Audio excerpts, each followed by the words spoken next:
And that's where the ferries come in. It's all very compact. And our other souvenir shop there.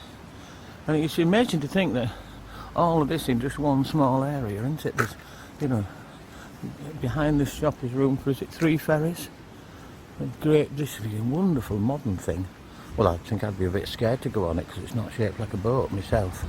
And then beyond that is the, well, I was going to say the quarries, but it's the dock for the stone. The stone is brought from further inland and put here to be put into their ships. So this dock doesn't hold just the ferries, it also holds the quarry ships that take away all the stone and the finer stone, etc. And there's loos and restrooms, or just restrooms as they call them in America. And then you come into the area where there's the Quartz Park. Because it's a wet Sunday evening, I've never known it so empty. There's one coach in, look. But this can be absolutely packed with coaches, and this whole area is full of people. And you know, some people are getting off a ferry straight on a bus, others have got 45 minutes and they're going in and having something to eat and taking a few pictures.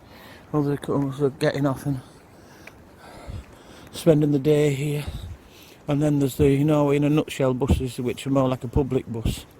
You can book it to travel from Bergen by train to Voss, get straight on the coach, come here, and then from there get on the ferry, go to Flom, get on the beautiful train ride that leads you to another train which then takes you back to Bergen. So you've done the lot, or you can just get the one stage where when I leave I'm getting on this Norway in a nutshell bus to go to Voss to get a train.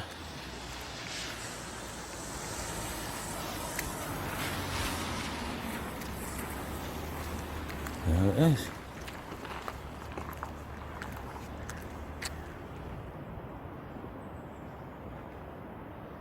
That's where I'll have to stand then, is it? You see? And there's an open area there, and I thought they were going to build on it, but I've realised that the main purpose of that area is for helicopters. Like VIPs will come visit, and we had 4 helicopters bringing a whole party recently. And then of course there's the rescue helicopters. Turrell was telling me recently, when it went really, really bad weather, it was quite rare occurrence, that the helicopter had been out down the fjord and it came back and it was heading back to base, and it got just past here and turned around and came back and landed and said, we can't go any further, the weather's too bad, we can't see a thing. And Turrell put them all up for the night. Just wonderful of her. I think that's, yeah, that's more of the motel there. And then lovely little ensuite places are there. And then there's lovely old Norwegian houses. And then it's some of these rocks that have fallen, I'll show you when I cross the street. And so this is Gudvangen here, really. It's just from here, this one street. And then, as I say, you turn right and there's some more houses on the main road. And next to that little shed, that's a rock that's fallen. All of those are rocks. But I mean, it could have been 50 years ago or something, you know. I've known of rocks about 3 years ago that have rolled onto the road, but I've none of any anywhere where people live. See, there's 2 more up there. Quite huge things fallen in the past. That used to be a cafe and antique shop, but it's closed now. Ha! And calm down, Adrian. The big old house there.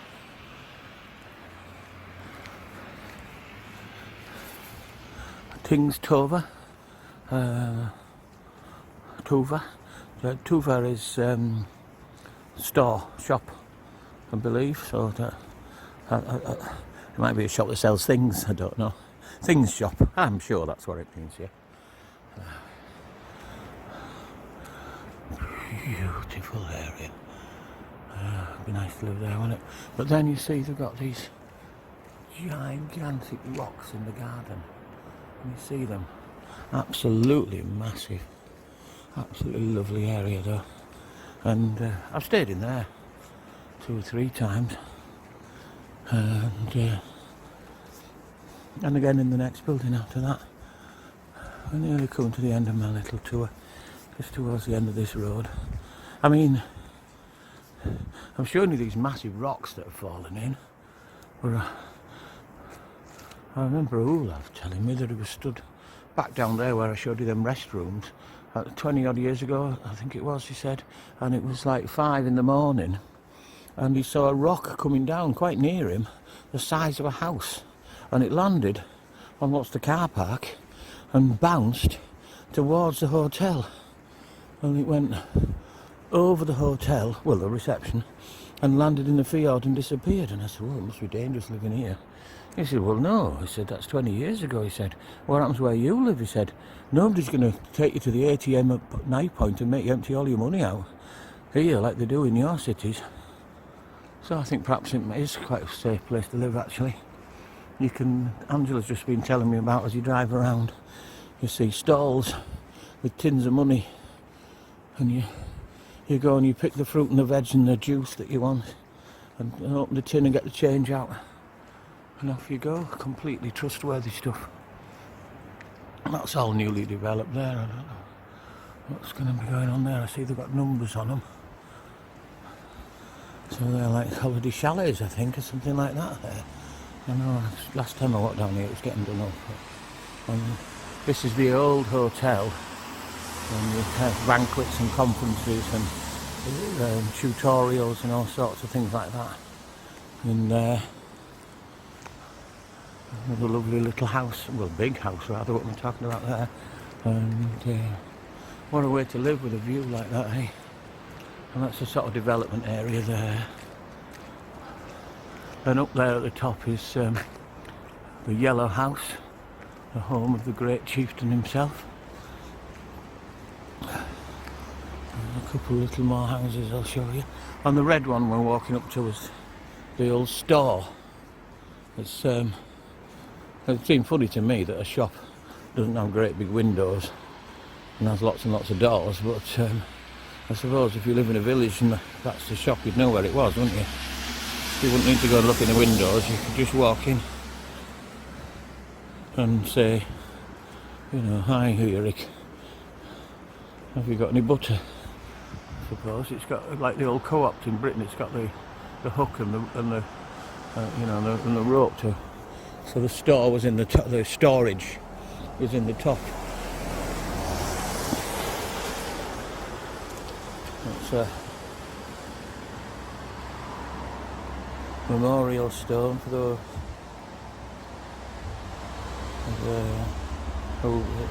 guy who passed away in Africa in 1943. And I talked to the guy who's been renovating that little white house up there, and it's I think it might be like a holiday home, but his grandfather had that house, and he was one of the ones that before all of this, you know, probably, I don't know, in the 20s and 30s, before the hotel and everything, that there used to be horses and carriages lined up for the old-fashioned ferries, and then the horses and carriages would take people up to the Stalheim Hotel, which is a few kilometres up, and then up a really steep treble, quadruple bend along the cliffs. And there'd be lines of them, you know, 30 horses and carriages waiting to take the tourists. I think in the 1930s mainly, up there. And that brings us back round onto the main road, so I think we've kind of seen it all really. There's the bus stop where I